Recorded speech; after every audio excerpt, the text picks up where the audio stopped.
अस्सलाम वालेकुम, my name is doctor Khalood Imran. मैं उम्मीद करती हूँ कि आप सब खैरियत से होंगे। आज मैं यहाँ पे एक बहुत ही सेंसिटिव मेडिकल टॉपिक डिस्कस करूँगी अबाउट ट्रांसजेंडर, जिसको हम इंग्लिश में शी मेल्स कहते हैं। मतलब ऐसे लोग जिनको हम शी मेल कहते हैं। मेडिकली हम कहते हैं कि पीपल हैविंग एम्बिगुअस जेनिटेलिया, और उर्दू और आम जुबान में इनको ख्वाजा सिरा भी कहते हैं। अब इसके बारे में हमसे बहुत से जो हैं वो कपल्स भी और पेरेंट्स भी, या जिनकी फैमिली में ऐसे बच्चे मौजूद हैं, तो वो बड़े परेशान होते हैं कि ऐसा क्यों होता है। ऐसे बच्चे जो कि हम डिफ्रेंशिएट ना कर सकें कि वो लड़का है या लड़की है, तो उस सूरत हाल में हमें क्या करना चाहिए।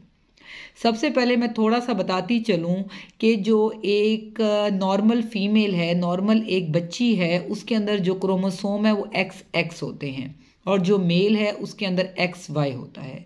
जो उसका वाई होता है वो सेक्स डिटर्मिनिंग फैक्टर होता है। वाई जब भी फादर से जो है बच्चे में जाता है तो ऑटोमेटिकली टेस्टिस बनती हैं और मेल जेनिटल सिस्टम प्रिपेयर होता है। और अगर एक्स जाता है तो बिकॉज एक्स एक्स जो है वो फीमेल है, तो उसके अंदर जो है वो फिर ओवरीज और यूट्रस की डेवलपमेंट होती है, जो कि एक नॉर्मल फिनोमिना है। लेकिन अगर ऐसा हो जैसे कि जीन म्यूटेशन हो गई है या क्रोमोसोम कोई एबनॉर्मेलिटी है और वो आगे बच्चों में शिफ्ट हो गई है थ्रू जीन्स, तो उसमें जब भी इस नॉर्मल पैटर्न में कोई भी तब्दीली होगी तो उसके रिजल्ट में ट्रांसजेंडर बच्चे पैदा होते हैं। ट्रांसजेंडर बच्चा पैदा हो गया है तो हम लोगों ने क्या करना है ये मैं चल के आपको आगे बताऊंगी। लेकिन सबसे पहले ये हमसे पेरेंट्स पूछते हैं कि ऐसा क्यों हुआ है। जैसे कि मैंने अभी बताया कि कोई भी क्रोमोसोमल एबनॉर्मेलिटी है, यानी कि कोई जेनेटिकली फैमिली में बच्चे ऐसे चल रहे हैं, तो आप लोगों ने आउट ऑफ फैमिली शादी को प्रेफर करना है। कोशिश करना है कि इस चेन को आप ब्रेक कर दें। बाज़-औक़ात कोई रीज़न भी नहीं होती, due to multiple factors, multiple food, या कोई ऐसे टॉक्सिक सब्सटेंसेस हमारी बॉडी में थ्रू फूड और एनी अदर रूट एंटर होते हैं, तो ऑटोमेटिकली जो है वो उसकी वजह से भी वो हमारे जीन्स को और क्रोमोसोम पे इफेक्ट कर सकते हैं, और बाज़-औक़ात अननोन कॉज भी होती है। अब जब ट्रांसजेंडर बच्चा पैदा होता है, मतलब एम्बिगुअस जेनिटेलिया के साथ जब बच्चा पैदा होता है, तो जो भी डॉक्टर उसको डिलीवर करवाए तो उसकी ये जिम्मेदारी है कि वो उसको एकदम अनाउंस ना कर दे, क्योंकि ये फैमिली के लिए बहुत परेशानी की बात है। क्योंकि एट टाइम ऑफ डिलीवरी जब भी बच्चे की पैदाइश होती है तो बहुत से लोग फैमिली मेम्बर्स आए होते हैं, उनके सामने आपने बिल्कुल भी डिस्क्लोज नहीं करना। पेरेंट्स को सेपरेट करके उनको ये बताना है कि आपका जो बच्चा है उसके अंदर ये प्रॉब्लम है। यानी कि जब हम उसके सेक्सुअल ऑर्गन देखेंगे तो हमें उसमें डिफ्रेंशिएट नहीं होगा कि ये लड़का है या लड़की है। तो उस सूरत हाल में जो है वो डॉक्टर्स क्या करते हैं और उन्हें क्या करना चाहिए। सबसे पहले जैसे कि मैंने अभी आपसे कहा कि एकदम डिस्क्लोज नहीं करना। उनको पहले आपने बैठ के समझाना है कि ये बच्चा ट्रांसजेंडर है। अब ये आइदर लड़का है या लड़की है, उसके लिए हम लोग आप लोगों के जो बच्चा है उसके प्रॉपर टेस्ट करेंगे, जिसके अंदर कैरियोटाइपिंग जो कि एक एक्सपेंसिव टेस्ट है, उसके अलावा ब्लड टेस्ट होंगे, हार्मोन्स के टेस्ट होंगे। अगर तो उसमें मेल हार्मोन ज़्यादा हैं तो ऑटोमेटिकली वो लड़का है, और अगर उसके अंदर फीमेल हार्मोन ज़्यादा है तो वो लड़की है। इसी तरह जैसे मैंने कैरियोटाइपिंग कहा, अगर एक्स एक्स उसके अंदर डिटेक्ट हो रहा है तो वो लड़की है, और अगर एक्स वाई है तो वो लड़का है। और बाज़-औक़ात ऐसा भी हो सकता है कि दोनों का मिक्सचर हो।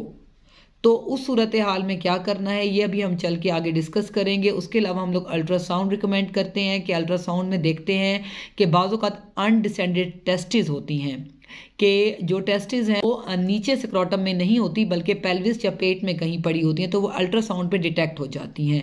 या अगर यूट्रस या ओवरीज हैं तो वो भी अल्ट्रासाउंड पे नज़र आ जाती हैं। अब उस सूरत हाल में अब ट्रीटमेंट क्या है, इसमें मेडिकल ट्रीटमेंट भी है कि हम जो है हार्मोनल थेरेपी करें, लेकिन बेहतर है कि ये उस टाइम की जाए जिस वक़्त बच्चा या बच्ची वो जवान हो जाए, क्योंकि प्यूबर्टी के टाइम पे अपने हार्मोन्स भी सिक्रीट होते हैं, तो उस टाइम फैसला लिया जा सकता है। फिर हमारे पास आती हैं सर्जरीज़ में जो है वो कुछ होती हैं जो कि फ़ौरन कर दी जाती हैं, और कुछ सर्जरीज़ वो होती हैं जो कि हम एट टाइम ऑफ एडोलिसेंस यानी कि प्यूबर्टी जवानी के टाइम पे हम रिकमेंड करते हैं, क्योंकि उस टाइम पे बॉडी फुली जो है वो यंग होती है और वो हर किस्म के ऑपरेशन को बियर कर लेती है। और हम लोग जो है पेरेंट्स की रजामंदी से जो भी बच्चे का आगे जो फेट है उसको लड़का या लड़की ऑपरेट करके आसानी उसको कन्वर्ट किया जा सकता है, जो ऑर्गन्स उसके अंदर मौजूद हैं। लेकिन आप लोगों को इस बात का पता होना चाहिए कि ऐसे बच्चों को आपने मेंटली सोशली बहुत ज़्यादा आपने उसको हेल्प करना है, यानी कि बच्चे को आपने कॉन्फिडेंस देना है, उसको इनकरेज करना है, उसको आपने बताना है कि आप एक नॉर्मल ह्यूमन बीइंग हो, ताकि वो अपने आप को बहुत ज़्यादा जो है वो डिग्रेड फील ना करे। क्योंकि ऐसे बच्चे जो हैं फिर वो अपने आप को समझते हैं कि हम तो नॉर्मल ही नहीं हैं, या मैं तो भी लड़का भी नहीं हूँ, लड़की भी नहीं हूँ। ये आपने उसको बताना है कि ऐसा नहीं है। अब बहुत अच्छी सर्जरीज मौजूद हैं, जो ऑर्गन भी अंदर मौजूद होगा उसके मुताबिक ट्रांसफॉर्मेशन हो जाती है।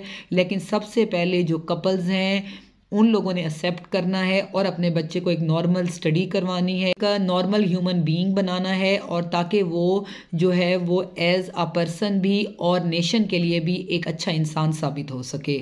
इसलिए जो है जो ट्रांसजेंडर बच्चे होते हैं उनको आपने बहुत अच्छे तरीके से डील करें उनको, और उसमें परेशान ना हों।